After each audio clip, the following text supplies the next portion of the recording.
Hello everyone and welcome back to the Tiberium Armory series. In this, the continuation of the MCV video. In MCVs Logistics of Warfare in a Tiberium World Part 1, Theory and Justification, we talked about the theory behind MCVs, why they work, and what kind of world they would work in. In Part 2, we are going to talk about base defenses, base layout, and what sort of effects this new type of base might have compared to the long logistics lines and varying in large amounts of units on transports from very large distances away. To begin talking about this, we have to address something that I talked about in the end of the last part, which is the new realities of how a war would be fought in a more realistic version of the game. If ever any of you have ever heard of a game called Command Modern Operations, I have not had the pleasure of buying it because it is expensive, but I've watched people play long playthroughs of it, and I imagine that the perfect, most authentic CNC game would probably be a lot like that. And it would look a lot different than we would expect a CNC game to be based on the games that we've had so far. And to start this off, we're going to talk about the differences between the game world and the real world. Now, most of the game maps are fairly large, but in terms of the size of the map relative to different things in it, if we assume that a particular tree is this large or a particularly one-story house is this large, most of the maps are actually fairly constrained. If you were to place, hundreds of vehicles or hundreds of soldiers, as you have in the various games, in such a tight area, that is a extremely close match. Most of the vehicles, any of the tanks, can fire accurately at ranges of up to several miles, whereas the common soldier, especially with the high technology employed by the GDI or NOD, can fire at objects over a kilometer away with some accuracy, depending on the particular unit, of course. So unless we're talking about a map that is mostly city, so this is going to be very close quarters, then we are most likely not, realistically speaking, talking about an area that is at most 1 or 2 kilometers at one side to side. So not a 2 by 2 kilometer area, as you might guess from one of these maps. And more realistically, it's representing a much larger area. And we can tell this through other things about how the games work. For instance, most of the vehicles have a maximum range, even when they can see their targets. This is because of game restrictions, and that's just how these games are meant to be played, so that it was more balanced and it's a little bit easier for people who are not into the very, very ultra complex minifig games that many people are today to get into. But a tank like the Predator tank, if it can see it, it can hit it. This is also true for the Scorpion tank. It's true for the Orca gunship. It's true for the Mammoth tank, for the Ezekiel's wheel, and for the common soldier. This means that the common range of these battles, because this isn't World War II anymore, where you're looking out a sight that might look like an iron sight on a rifle. This is much more sophisticated. You have sights that can work in different weathers, in different conditions, in different wavelengths, infrared sights, night vision sights, many different things. So in some of these maps where the field is open and there aren't a lot of buildings or other obstructions, you will be able to see these tanks, especially if we're talking about something like a mammoth tank, from a very long distance away. And that means that we are realistically talking about engagements taking place from around a kilometer's distance or more for vehicles, and less than a kilometer's distance reliably for infantry. So these maps are going to be much, much larger if we are thinking about how these would play out in real life. Now, if anyone here has played Arma, you have Charnaris, that map that everybody knows from that country in the Black Sea. Now, this map is many, many kilometers in each direction, and it is about the size I would expect for one of these maps to be, realistically speaking.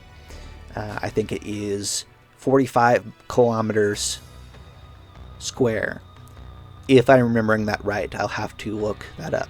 But this is more the type of thing that we're talking about. In the Ezekiel's Wheel stealth tank video, I talked about how that particular vehicle will creep up to around a kilometer or even a mile away within a good distance to acquire a target, unstealth, and fire, rather than going straight up to a vehicle and firing it, or waiting till a vehicle is like 100 yards away before firing at it. This vehicle is going to be firing from a very large distance away. The stealth technology really works best if you are able to spread everything out so that the enemy is looking in as many places as possible and spreading them out as much as possible so that you are harder to detect. If we're talking about an area a kilometer square and everybody's looking in the general direction of the enemy and they see a very large vehicle uncloak, they're probably going to be able to fire it. And most of these maps, they're not consumed by forests or large buildings. Most of them are open. And that means that there's a possibility that the bases can see each other and that they could engage each other from the very moment they come out of the barracks or the vehicle factory. Given that in no way does that sound like something that the generals or whoever, the commanders on field, would actually do, set up their bases in visual distance of each other, then it's more likely that, just like on the Charnaris map, there is going to be a lot of different terrain features in there, rolling hills or forests or settlements in the way that will help disrupt the flow of the battle. Take the map on screen, for example. There are lots of different ruins in between the two major powers. This is also probably a lot smaller than the engagement would likely be fought on, considering what the construction times would probably be and how many vehicles we're talking about here. But it is something we'd be more likely to see in a more realistic battle. On either side of the map, there is a strong Tiberium node, and in the middle there is a blue Tiberium node. Now, this was probably a fairly important, strategically important city. It is no longer very important, but closer to what we might reasonably expect. Now, blow this up 1,000 times. Most cities are kilometers upon kilometers upon kilometers of vast spaces. So if we take, for instance, this battle happening over a large district in Los Angeles, for instance, or along the Nile River, we're talking about miles perhaps between the two different powers, and that would make a lot more sense. Now, what this means in terms of base defenses and the other parts of the vehicles is that since the MCV can produce its own facilities to construct Tiberium refinement facilities, barracks, airfields, and war factories, a base could be built in just about anywhere that has access to a Tiberium vein. The other side to that is that they are very obvious where the locations are going to be because there are only so many open veins in such and such areas. But that's not really part of what we're talking about right now. What we're talking about right now has to do with something that I mentioned at the end of the last part, about the obelisk of light. In real life, lasers and military lasers are not limited by range in the way that they are in the game, similar to how the tanks are not limited in range in the same way they are in the game. A obelisk of light set upon a relatively flat area can hit anything within a mile and a half, based on lasers that are available to the US military in development right now, and very likely flying targets as well, completely silently, and then more than likely, also completely stealthily. How would you see the laser? Most lasers are not intense enough for you to see them when you are not directly looking at them. So in this case, you would imagine a stealth structure because Nod has the power to make entire buildings or people turn invisible. Imagine this stealth structure firing a laser powerful enough to melt a tank in half, completely invisible, with its range only practically limited by its line of sight. Now I'm going to talk more about the obelisk of light in another video that's going to be dedicated to it, but this is a important thing to mention about how the base defenses would really work. In the games, they aren't really that efficient to use if you're in a PvP setting because they cannot move around. They're static. They're not very useful when your opponent is able to rapidly move huge amounts of forces to attack you from various flanks, while you might be micromanaging in other areas. In this case, these installations are far more capable than they are in the game. Take the GDI Guardian Cannon for an example. The Guardian Cannon uses a 105mm cannon or a railgun to fire very large, armor-piercing, discarding sabot rounds against armored targets. The thing is built like a World War II anti-tank gun, with a large shield in front of it and on the sides to help deflect incoming blows. Now, one of the advantages that these sedentary structures have is that they are very, very well armored, considering they don't have to deal with having to move on their own. They are also very stable because they are plugged straight into the ground. They don't really have to worry about jumping around while moving and firing. These cannons have very long ranges, likely able, just like an Abrams is, to act in artillery fashions and fire over obstacles like hills or structures. In current day warfare, there is no equivalent to structures like this, largely because static defenses have more or less been abandoned as a concept. But as we are looking at a far more mobile battlefield as the one in the Tiberium universe, these static structures may make a comeback. Most of them have the primary strength of being able to detect stealth units, and unlike in the game, most of these are probably far more fortified than what we would see in the game, where one's just basically sticking out of the ground. In this real-life battlefield, they will be most likely surrounded by other sorts of defenses to help keep them from getting destroyed by anti-armor fire or anti-infantry fire. So imagine sandbags surrounding this, or it could be in a small concrete pillbox bunker sort of thing that would help keep it safe from enemy fire. Now, in the meta, this really isn't a very good structure for a lot of the same reasons that static defenses aren't very good in any RTS game. But it is important to keep in mind that we are no longer in World War II. We are no longer using iron sights to fire off our anti-tank weapons. Each one of these base defenses comes equipped with a sensor suite, especially the GDI ones that are incredibly sophisticated.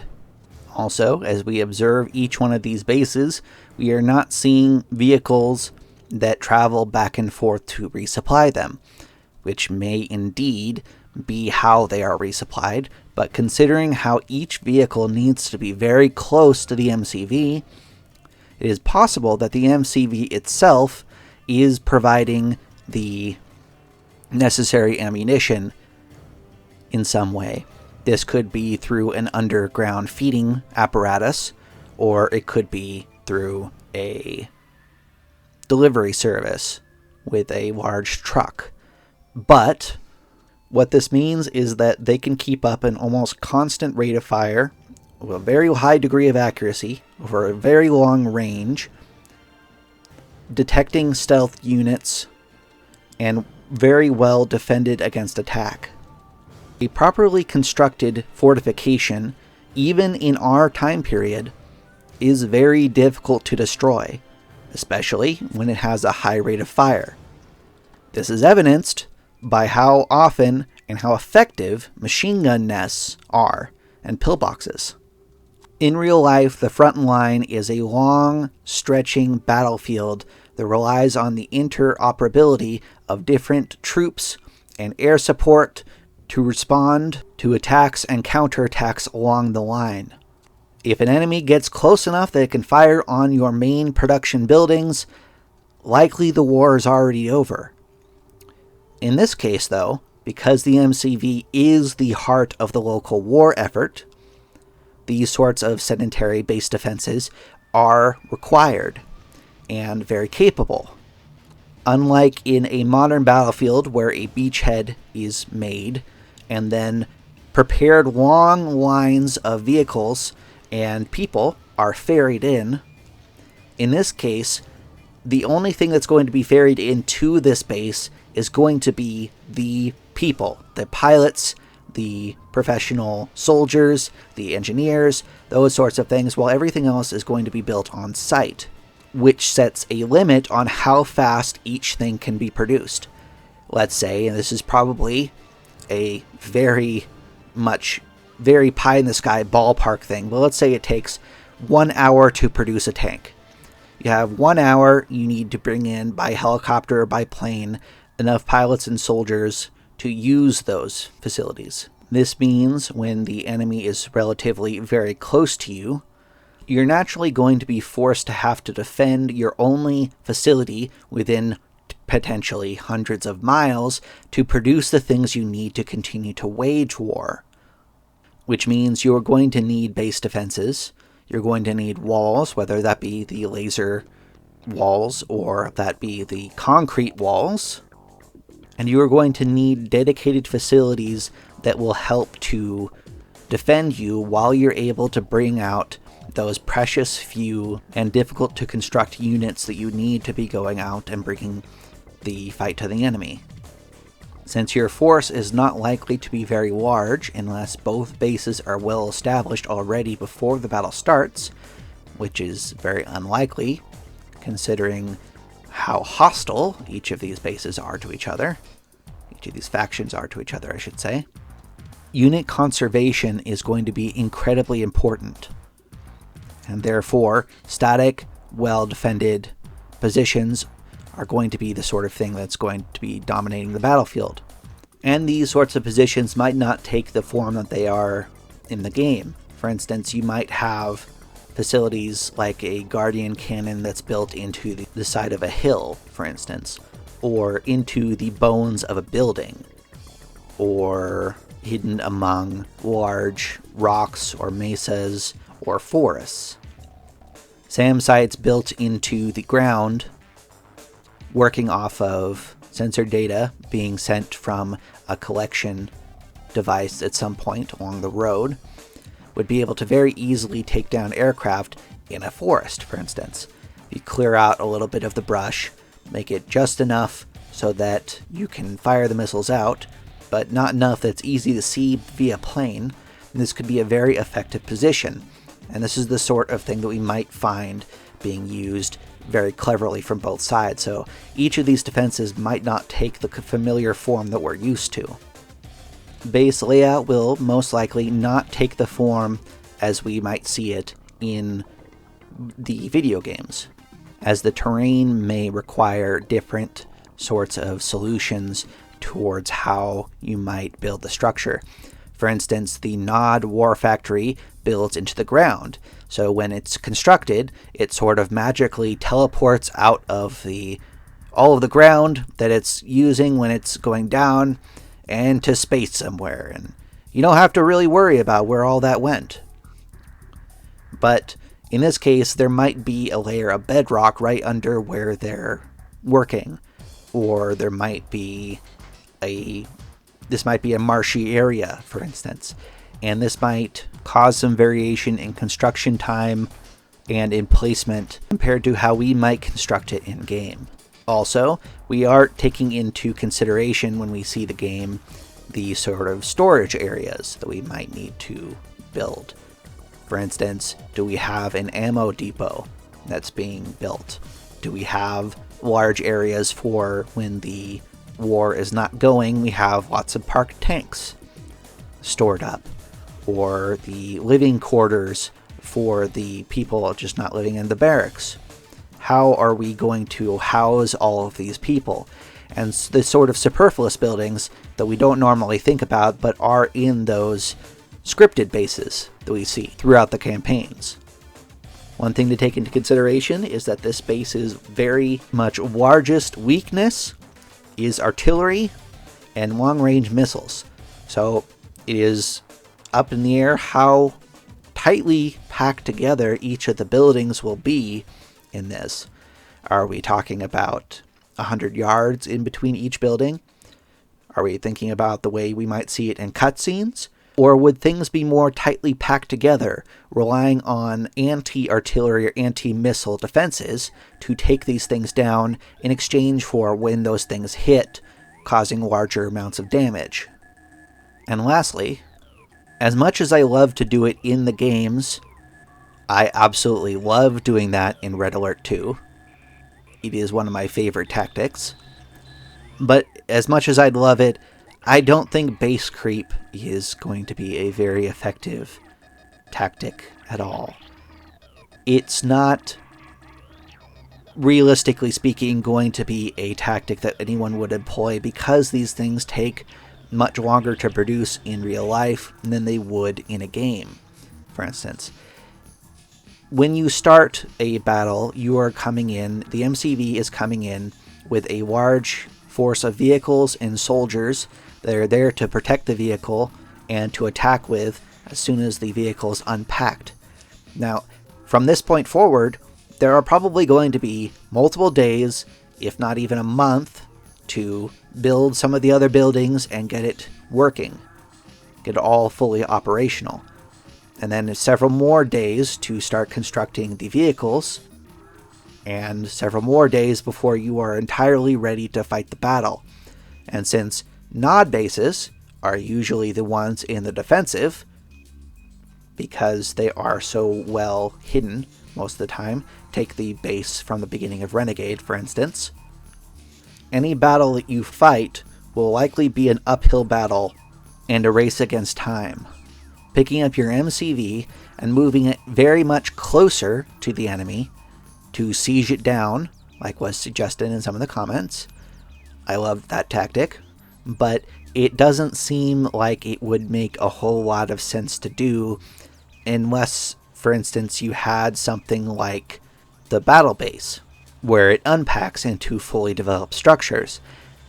Unless you were able to build these things entirely in secret, close to an enemy base, which, considering how sophisticated the base defenses are in this universe, is very unlikely, it's not really very feasible a plan to use base creep in the way that we do in the games, because everything in the games is just created too fast to be utilized like that in real life.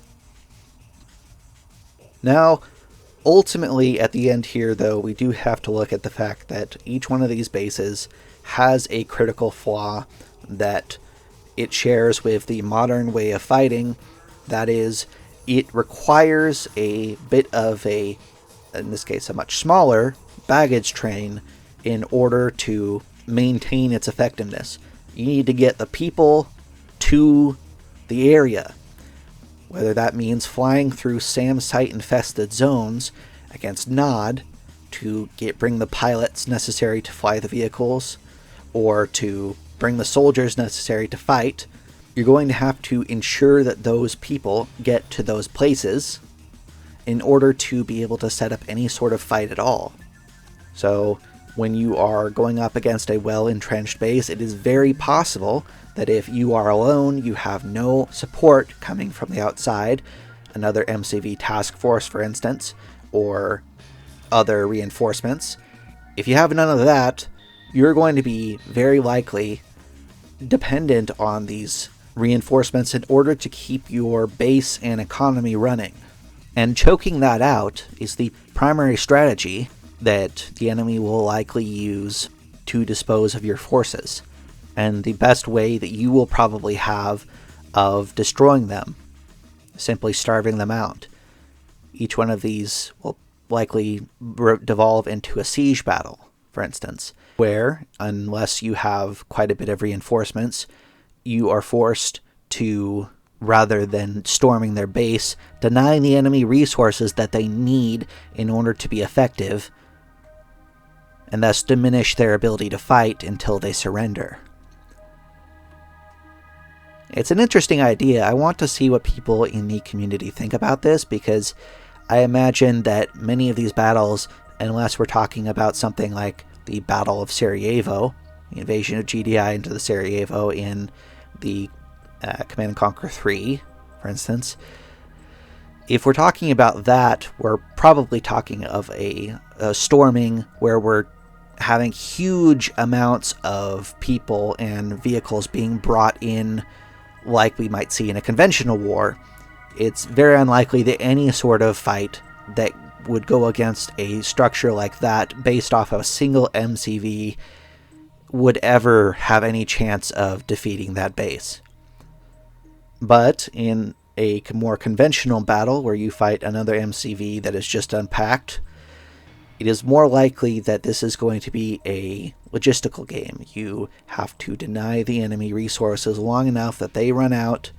You make sure that they don't have enough people to man the tanks that they're constructing, or through the use of super weapons, deny them the area from which to expand. Wrapping everything up here, I would have to say that my short version for how I imagine these sorts of MCV task forces would be used is something akin to a expeditionary force like you might see in World War II, where you take a huge column of tanks and stuff, push it into an area, and in this case, build up the infrastructure around you from the blasted ruins, and hold out long enough that your reinforcements can get there and turn the battle more into something that we might see in the common day, the contemporary battlefield, where large things are shipped in. Because remember, the primary problem that the idea of the MCV circumnavigates is that the world is sort of stuck in this World War mentality, where half of the world is there for Nod and half of the world is there for GDI, and you have to get through hundreds and hundreds, if not thousands of miles of blasted and fortified terrain before you can get anywhere close to the enemy's main defenses. Try flying a C-130 through an area, through hundreds of miles of areas where every other bush might as well be a SAM launcher. It just doesn't work.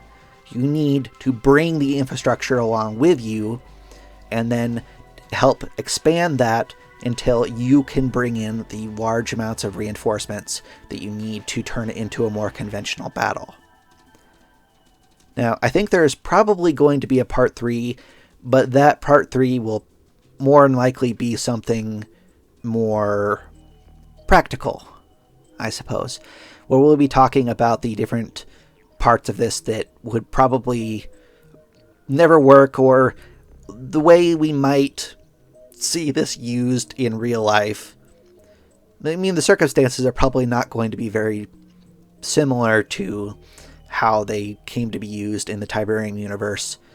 I'm thinking something more along the lines of you have an enemy on a sparsely populated planet, you bring in a task force, you build up the infrastructure with it, bring an MCV, and then move along the planet until you are able to defeat the enemy. But I'll leave that for the next time. COVID has really done a really big impact on how available I am to do these sorts of videos and how much energy I have to do them. I really love doing this. I really love interfacing with the lore. I wish I could do it more in the ways that No Strings Productions does it, because, oh my gosh, those videos that he does are just beautiful. But a lot of my interest comes with, like, what kinds of firepower or systems does the base use? What is the lineage of the Predator tank? And that sort of thing. That's where my mind always goes. But of course, with COVID, I have so little time to devote to this. I've had to work longer hours in a job I don't like for quite a while now, and a lot of the time that I've had, I've focused on my writing projects. So it has been very tricky to get videos out this year in any sort of consistent manner. Hopefully that'll change this end of the year and the next year. I am very tentatively putting out there that barring World War III and the invasion of the Skrin finally, COVID will end and we will finally be able to get out and do what we should be doing anyway.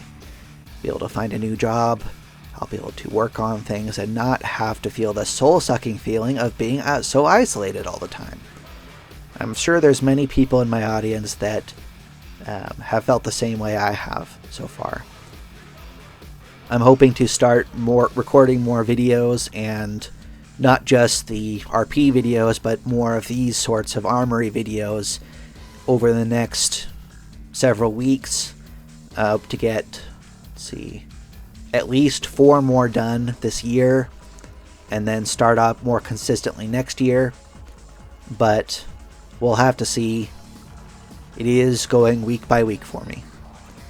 In any case, I appreciate everybody who came by to watch the video. I hope you all have a wonderful day, and this is Game Master Karakin signing off.